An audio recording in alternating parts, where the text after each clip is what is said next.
Hey there, everyone. Welcome to another episode of the Managing Partners Podcast. I'm Kevin Daisy, and I'm your host. And like I say, I'm always looking for the best guests for the show to bring you guys the best content. And today I have someone that you hopefully know or have read about. This is Mike Michalowicz, author of Profit First, author of his newest book, All In. So we'll be talking about that today. Mike, welcome to the show, man. Kevin, we pulled it off, man, with all the tech problems. We're here. We made it happen. It's good to be with you. I appreciate it. Yeah, we're experiencing some Wi-Fi issues here at my office, so hopefully this works out well. But I appreciate your patience, Mike. And go Hokies. Yeah, go Hokie. I don't know if you can see right over my shoulder here. There's the old Hokie helmet. So yeah, go Hokies. Excellent. Yeah. So Mike's a Hokie. My business partner's a Hokie. My wife's a Hokie. So love going to games up there. I think we've already scheduled one for this year. Take the kids. So good times. That's amazing. Yeah, I'm heading up there too for the Rutgers game. I go every year. I meet up with my old college buddies. And this is the first year we're bringing our significant others too. So I'm looking forward to it. Uh-oh. That could be some trouble. I don't know. Yeah. Yeah, exactly. Well, I want to kind of dive into, obviously, anyone listening, if you don't know what Profit First is, it's totally changed our business. We have used it in 3 businesses that we have. And so pick up Profit First. Mike's wrote many other books before that are also very great if you run a business. And Mike, so you know, this podcast, our guests are owners of law firms. And we market for law firms, but I run a business just like they do and just like you do. And a lot of these things are can apply to any type of business, especially this book right here. So I want to talk about All In. This is Mike's new book, All In, How Great Leaders Build Unstoppable Teams. Yeah, tell us a little bit about why this book and why now. Yeah. Well, unknown fact or a little known fact, I used to be an expert witness. I used to be in the forensics space, computer forensic investigations, did some pretty big, significant criminal trials. Well, I worked with a lot of law firms. It's big ones, White Case, Proskauer, Rose are some of the firms that come to mind right away. And what I noticed is everyone in those organizations had their own little fiefdom. While they had one unifying name, they were all basically independent individuals, and the motivation wasn't necessarily there beyond, I just want to be successful in my career. But there wasn't kind of a unifying thing. And it wasn't just that. I've seen it across all types of businesses. What unifies a team? And in particular, if someone doesn't own a business, I mean, everyone here owns a law firm, so there's a motivation because it's a possession of yours. But for the rank and file, if you will, for my colleagues, what's their motivation? Yeah. Well, when I had my forensics firm, one day I said, I clearly need to have the X on the map. And I ran some numbers and said, my God, we can do $10 million in revenue. Kroll was our biggest competitor at the time. I said, you know what? I think we can take them down and we can be the preeminent computer forensics firm in this space. So I called my colleagues together. It was back in the brick and mortar days. We had 30 people. I pulled everyone in and I did the whole cheesy effect. I had on a whiteboard. I wrote $10 million in big bubble letters, but put a Post-it note, one of those mega post notes over it. And with great flair, I said, this is the year we take down Proskauer Road. This is the year we take down Kroll. This is the year that we achieve. And with flair, I ripped this thing off, $10 million in revenue, expecting the team to be unified and fired up. And the response was crickets. Right. And I'm like, yeah, right. None of that. I'm like, whoa, there was no cheering. I'm like, why isn't everyone excited? This is so big. My assistant, her name was Patty. She came to me and said, Mike, we achieved $10 million in revenue. You get the bigger house. You get the new car. But what about our visions? And I said, what do you mean? Because someone here who's trying to learn Spanish. There's another person that's looking to buy a house. Another person that's fighting cancer. Everyone has an individual vision. And what I realized from Patty and started to practice is the job of most leaders, or the goal of most leaders is to set a corporate vision. But the goal of great leaders is to set a collective vision. What is everyone looking to achieve? To understand the holistic thing. And yes, the corporation, if we achieve whatever that number is, that's a big deal to me because I'm the owner of it. But my colleagues have their own individual dreams. I'm not here as a Make-A-Wish Foundation. I'm not here to buy that house or whatever, but I'm here to realize that is the most important thing in their lives, and that their career is a pathway in part to it. And how can I support that? How can I block and tackle for them? That became the core foundational awareness for why I wrote All In. And it goes on, and I studied different techniques, different ways that we can move from good leaders. I think most people are good leaders. I considered myself to be meh, and I aspire to be great. And I think we all can achieve that if we look at leadership in a new way. Yeah, I love that. And I think I got like 2 chapters left in this. I didn't quite finish it like I hoped before we talked today, but I got through the majority of it. And yeah, the things you're sharing, the stories in here, I got past the story you just told about the 10 million and how excited you were about it. Yeah. And we've done the same thing with our business in the past. We came out with a $100 million number a couple years back, and we were like, yeah, and same exact experience. And we have changed things. Right. We've changed things so much since we did that. And I will say, it just, to run a good company, to have the things you wanted to hit those numbers or anything like that, if you don't have a good team and culture, you're going to struggle to get there. 100% agree. And our people, our people, our team, us, like we spend most of our time at a job working more than we are sitting around home or hanging out with family. So it's got to be a place that people want to be at. They want to feel that they have ownership and make a difference. And if not, they're just getting a paycheck. That's probably the most dangerous thing in a company, to have a team of people that don't care about the company or anything that happens to it. It's just dangerous. Yeah. There's, I don't like these labels per se, but they are helpful, of this concept of A players, B players, C players. Yeah. But I think they're helpful in that we can use as a definition. An A player is someone who's all in the business. And the reason is the business and their job is part of their identity. So as they perform and work, they see that as a reflection of who they are as a human being. Now, here's the thing. I believe every person on this planet is an A player when matched up with the right job. If I could care less about something, I'm not into construction, for example. So if I was in the carpentry space, for example, I don't think I would do well. I'd probably be a C player. I'm confident I would be, because I don't see that as who I am. I don't see it as a representation of my identity. But when people see it as a representation of their identity, we naturally bring the most of ourselves to it.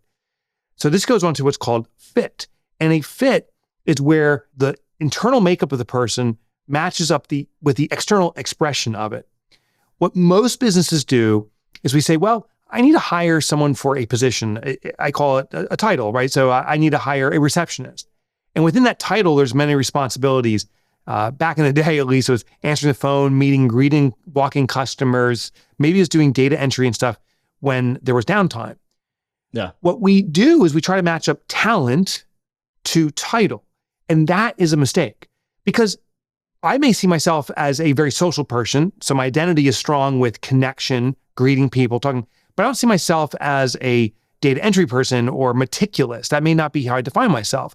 So I'll excel in parts, but I'll fail in others. And what I used to do in my own business, say, well, I hired a receptionist. He was great at meeting customers, but my God, he was horrible at data entry. So not a good receptionist. Well, that's not true. I have a great social person that's great at social skills, but not talented or not desirous of meticulous components. So the solution in fitting people in our organization is not matching their talent to their title. It's matching their talent to the tasks. So an organization maybe has 15 different titles moving on in the organization, but within each title, you may have 10 tasks. You have 150 tasks. Let's break out and look at those tasks and match up our individuals to the tasks. And it's a true story. The receptionist, it was a woman at our office, and her name was Petra. And what we did with Petra, we said, you're really good at greeting people. You're not good at this meticulous stuff. We actually have a sales role. It's kind of the farming, maintain relationships. We'd love you to consider also doing. And she's like, yeah, I love people. So she continued an element of the reception part. She continued or started an element of the sales part, and she excelled. Someone who would have been defined as a B player or C player because she couldn't complete all of the title requirements became an instant overnight A player because she could meet the task components. Yeah, it makes a ton of sense. And I know for us here, we've learned a lot over the years that we've been in business, but trying to find someone for skill only is we go for cultural fit, core value fit first, and then the passion's there for what the job that they're looking to do versus trying to stick them somewhere. And if hey, they're going to crush at all these things, don't just give them all these other things that are going to distract them from that and pull away from that, and they end up being a C player because they're doing things that they just don't want to do. They're not passionate about. But I would say you can relate it to like school, right? I hated math with a passion. I failed math and then got C's finally and just kind of squeezed through. Science, history, just generally interested. Love it. Straight A's all the way through, right? Or think about a sport or music. If you like to play the guitar, but you're forced to play the piano, you probably won't do so well because you don't care about it. So, right. So I think, within your business, lawyers listening out there, you want your folks to be passionate and excited and have ownership, even if they don't have ownership of the firm. But this book is really a lot of tips, a lot of different. I like how you do, Mike. You kind of always break things down with like, an acronym or like, you can do this, and that. So to make it right. Yeah, I use in the book. I used an acronym I made up. It's called FASO or FASO. We talked about the F, which is fit. There's also ability, safety, and ownership. I'll touch on ability because it plays into what you're sharing. Yeah. And we'll talk about sports. So what's so interesting is there are 3 forms of ability in individuals, and most corporations only evaluate 1, maybe 2. So the one we evaluate the most is called experiential ability. What experiential ability is, what I've done in the past is indicative of my future.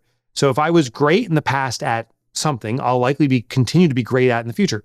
So what do? We look at resumes and say, what was this person good at in the past?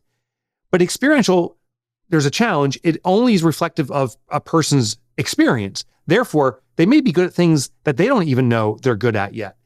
The second thing is, as their experience grows, that is the measurable, and therefore they'll dictate a much higher salary. They'll say, well, listen, I've been doing this for 10 years. I'm really good at it. You got to pay me a lot. Mm-hmm. So hiring people with a lot of experience can be very costly. There's also a risk. Sometimes they have experience, but it's not the experience you need. And therefore you have to unlearn them or untrain them and retrain them in your way of doing that experience. So it can become costly. The second level of experience is called, ability, I should say, is called innate ability. Innate ability is how we're wired internally. And there's great systems out there, StrengthsFinder and Myers-Briggs and Predictive Index. These are tools to say, this is how this person's wired. And you can put them in an environment that plays into their natural wiring. And sadly, very few companies do that. I encourage many companies, as many possible, to look at that. But there's a third component, which is the most important component of ability, which almost no one looks at, except for one industry. And that's called potential ability. Potential ability is, what could I do in the right environment? Now, the industry that really leans into this is actually the sports industry. And I'm encouraging traditional industry outside of sports to take this. Love it. Now, I'll give you a cool personal story. I played sports in college at Tech. I was never necessarily a particularly good athlete. I played lacrosse in high school. I was adequate, but I wasn't great. I went to a lacrosse camp. There's one here in the Northeast where I live. It's called Hobart. And back in the day, this was a big time Division III lacrosse college. And I think 300 or 400 student athletes went there, high school students, to learn. Here's what was happening. As I was practicing and other athletes were practicing, the coaches would tap some of the athletes on the shoulder and say, hey, you're really skilled at this one thing. We want to bring you to another field so you can dig deeper into this. And those students that were selected for that, where some of them were tapped on the shoulder and said, you're really good at this. We'd like to bring you to another field. What they were doing is they were educating and supporting, helping all the athletes, including myself, but they were cherry picking athletes that were demonstrating their potential. I was not one of them, but the other ones were picked. By the end of our 5-day camp, 3 students were invited to play at Hobart Lacrosse, which was elite lacrosse. Again, I wasn't one of them. I did play lacrosse at college, went on to have a very good career there. I would say a big part of it was because I went to this camp. What's so interesting in this story is everyone learns, but as you observe the people learning, you can cherry pick the people with the most talent, potential talent for your organization. So we as attorneys, what we can do is run camps. You can go to your existing team and say, hey, we're going to do some special education around this type of litigation or this type of discovery work or something. It's voluntary, but you can come for its education. The people who raise their hand and show up are showing curiosity. The first level of potential is curiosity. If you're not curious about lacrosse, you're not going to the lacrosse camp. So you're already out because you don't have that internal interest. Curiosity then goes on to what's called desire. Some people will show up and say, interesting, but not for me. It's kind of like skydiving. I think I would do it one time, but I've also sensed that I would never do it again. So I'm curious, but I don't have desire. Desire is demonstrated through repeated action. So if someone keeps on showing up for that skydiving, they're showing desire. The highest level is thirst. Thirst is where I can't quit this. This is now part of my identity, which, as we said a bit earlier, when someone sees that as part of their identity, that's the definition of an A player. So what we need to do with our law firms is run workshops. You can do it for your internal staff. You can do it for external staff.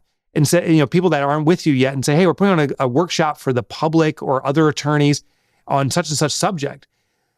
Make sure you pick a subject that's important to your organization where you're looking for talent. Teach what you want to hire. And if you don't have the talent, bring in an outside expert who can teach it, but teach what you want to hire. Look for curiosity, desire, and thirst. And when you see desire and thirst, those are the folks that are the A players are showing their potential. That's awesome. I love that a lot. And I wanted to say one of the stories in your book, you talk about for recruiting potential, I think too, is you mentioned Home Depot, I believe, right? Where they have the workshops where you can build stuff. And they're literally looking for people that could work the floors at Home Depot as well as part of that Isn't program. That crazy? That's really crazy. I've been to those. They've never hired me before. And they haven't hired me, right? Which is so interesting. The best part of this method is the candidate doesn't know they're a candidate. So Home Depot puts on these Build a Birdhouse workshops. I've shown up. I brought my kit, build a birdhouse. And what they're doing is they're teaching you. As they teach you, you have more appreciation for Home Depot. That's where I do my shopping. So they ingratiate you with the store, but they have some observing saying who is curious, who is desirous, who is thirsty. And when they see desire and thirst, they'll tap in the shoulder and say, we would love to hire someone like you. You're so good at this. Have you ever considered working at Home Depot? So it's a recruiting mechanism. And see, that's what we can do too. Yeah. The challenge is most law firms, most organizations, when it comes to recruiting, we say, we're looking to hire. So what do people do? They put on the best face they can. They present themselves in the way they expect us to show. But when it's education, we just show up to learn. We aren't putting on a face. We're not faking it. We're actually doing it. So people bring their real self to educational events. They often will bring I shouldn't say fake self, but not a true representation of themselves to interviews because they want to make a certain impression. So use this tool, just like Home Depot, to find people who have that raw potential talent. I love that. And I think the potential is, and being able to see that potential. I know we've done it here because we have 3 companies and we've had folks that we've taken from the company that now run their own company. And we're always looking for like, who's the next potential? How do we measure that? Who are we coaching up and training and stuff like that? That's huge. And the other thing real quick with, with hiring and recruiting, my wife's a recruiter, actually. As you work and get more experience, you just throw it all on the page, right? Your resume just has all kinds of experience. But you can search for that and, search platforms and stuff like that. But what do they really want to do? And what are they passionate about doing? They just have a list of skills so they show up in a search result.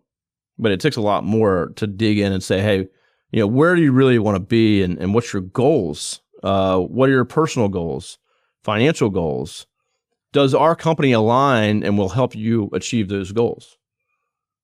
And if you're not having those conversations, then you're not going to have an A player that feels like they have ownership in your company, for sure. Yeah. And that last part, and unfortunately, I got split in a second. I know we had some tech issues, but I wanted to share one last part in this FASO model. So we talked about fit, abilities, potential ability. Safety is where people feel safe in an environment, relational safety and so forth. But the last part's ownership. How do you give people a sense of ownership without actually owning the business? And the technique is called psychological ownership. Psychological ownership is where we emotionally feel attached to something, but we don't necessarily have legal interest. And the best example is in a car. When you rent a car, for example, you're told very strictly what you need to do. And if you fail to comply, you'll be punished. Like if there's a scratch or a dent, you'll be fined. If you don't return it with a full tank of gas, they're going to charge you this ridiculous amount to refill it. Well, I have a rule. When we're forced to comply, people will defy. So what do? I rent a car. I do donuts in the parking lot. I'll go through every single puddle I can just to splash because I'm not going to get in trouble for that. But they're telling me to do something, so I get elbow room back at them. Ironically, when we own a car, like I own a pickup truck, when I own my car, I take care of it. I don't abuse it like I would a rental car. But here's the irony. I don't actually own my pickup truck. The bank owns it. I'm making my payments on it. So I don't have legal ownership. So why do I feel that way? Because I have control. I decide when I use it, where I use it. I can personalize it. I program the radio stations. I can put a window sticker on it. And I know it intimately. I know every element of it. When I bought it, I went through 2 hours in the driveway going through the manual to learn what every bell and whistle was. I don't do that with a rental car. I don't even know if it has a manual in it. What we do with our employees is if we give them a degree of control, they take it in direction. We say, hey, listen, we need to achieve X and let's agree to that. But your path in getting there, you determine that. The more control we have, the more we feel ownership. The ability to personalize and make it part of myself, naming it, coming up with strategies, anything where I can ideate and make it more representative of myself, the more I feel I own it. And the more we know about it, the more intimate we are with it, the more we feel we own it. We want to invoke those three elements to give people a sense of ownership. No, love it. Makes a lot of sense. And I've seen it here at my company firsthand where I have my A players are paving a way, like you can barely keep up with them. Like they're just rolling, running, clear difference from them versus others that, are still trying to figure out if this is the place for them. But it rubs off as well. When you see those A players, there's other folks that see those A players are like, hey, that's something special going on over there. And so just amazing things that come out of having a good team and good culture. And this is on us as the leaders to, do these things. It's not just going to happen. Agreed. So, well, Mike, man, I appreciate your time. I know you're tight on time, but I appreciate the time you spent with me today. Awesome book, all in. I have the audio and the hardcover. Oh, thanks, man. Yeah. Now you just got to sign it and send it back to me. But you got a deal. Anyone they can connect with you, what was the website address for the book? Yeah, the best place to get it is at my website, which is MikeMichalowicz.com. No one can spell, so I'll give you a shortcut. Mike Motorbike, as in the motorcycle. MikeMotorbike.com. It'll forward you on. Nickname from grade school. And my book, all in, but all my other books are there. Free chapter downloads. I used to write for the Wall Street Journal. You can get that content too. MikeMotorbike.com. I love it. Well, Mike, thank you so much, everyone. Check out his books. I'm telling you, it'll change your business. There's a lot of application there. And let's get out there, grow your law firms, and go all in. Let's go.